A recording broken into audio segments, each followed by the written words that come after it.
This is Dr. Tori. Welcome to the Influence Everyday Show, where we make every day better and we influence for good.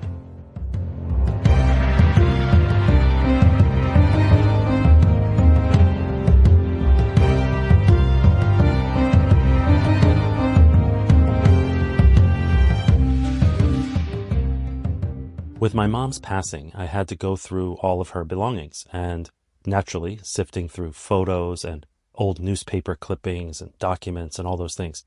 And I came across an article that she saved that was about me. And it was a full spread in the regional newspaper outside of Philadelphia from December 26, 1995. At that time, I was in medical school, but this article was about some of the stuff that I did in college. I had created t-shirts and sold them for various charities and donated the funds in other people's names. First in my mom's name as part of a gift for her, then in a couple of her sisters in their names because of their support for us when we were struggling. And then there was another time where I donated on behalf of my mentor in college, Dr. James Turner. He was my faculty advisor in Africana Studies, which was my undergrad degree. Now, one of the things that this article mentioned was something I completely forgot about. Apparently, there was a young boy named Nate Jones who was 7 years old and lived in Philadelphia. And I had seen an article about him and what he did. He raised money and gave $100 to a homeless shelter. Now, I don't know Nate Jones. I never met him.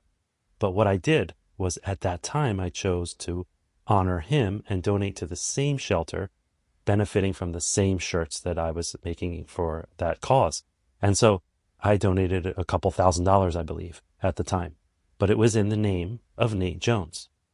Which brings me to the point of today's podcast, which is we don't know what kind of ripple effects any one action will have throughout as it reverberates throughout society or through our friends or family or the community or the world or even generations. We have no idea what kind of ripple effect it will have. Now, I was talking about this with one of my mentors now, Dr. Mark Smith, and we were talking about how it's amazing. I don't know who Nate Jones is. Not only that, his name is so common that it could be anyone, right? It's kind of like, it's like a good metaphor for this anonymity in a way that I donated in his name. But what we started reflecting on was what Dr. Smith called the Nate Jones effect. He called it obviously based on Nate Jones. Is that I have no idea what kind of impact that had on him. I know that the shelter I gave to reached out to him, so I know he learned of it, but he was a 7-year-old child. What did that do? Did it shape his identity in any kind of way? Did it become something where he's like, I'm the type of person who does this type of thing? Did it affect how his parents or neighbors or other relatives or friends treated him? Did it affect how his teachers or his school treated him? Did it have an impact on the person he became and the other lives he touched throughout his growing up years? I don't know. But isn't that beautiful? Isn't it beautiful to consider that I'm going through a bunch of boxes and I find a newspaper article that's about me? Naturally, I read it. But now I'm reflecting on Nate Jones. Did I have an impact on him? I don't know. I hope so. I certainly hope so.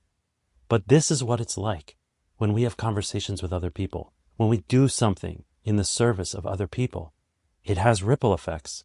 Now, what's interesting also is that finding a newspaper article after my mom passes, I'm naturally sitting around with my family. So my kids are there. Now, my kids read this article. I was a first-year medical student when the article was written, and it was about my time in college.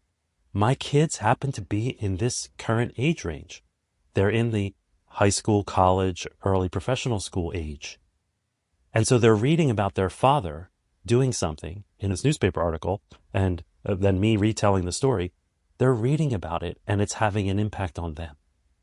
So Nate Jones, who was 7 years old at the time when I was starting medical school, is having an impact on my kids now from something he did in the 1990s, or as my kids would say, the 1900s.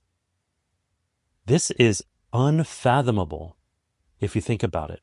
The math, if you could try to calculate the spiritual math of doing good in the world and how it spreads from person to person or generation to generation or group to group and how it impacts the world, you cannot fathom it.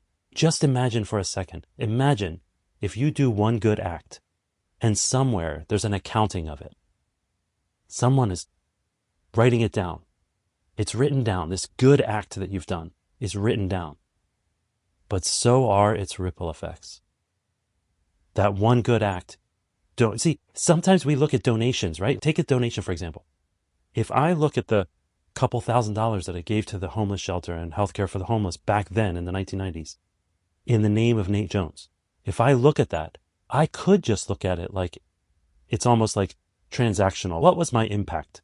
My impact was I gave that amount of money to that charity. What did they do with it? Did they buy chairs for the boardroom? Did they buy supplies that could help the homeless in the winter? Did they patch the hole in the wall in the homeless shelter? Did they fix the heater? What did they do with that $1,000 or $2,000?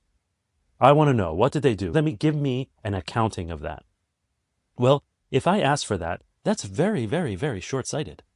In fact, if you were to look at it instead in this sort of spiritual math kind of sense, what if the good that you did of giving is written down, and then the impact of that is written down, and then the spreading of the idea, the words that people wrote about it, people talked about its impact, people used it to inspire themselves or their kids or their team to do something bigger and better.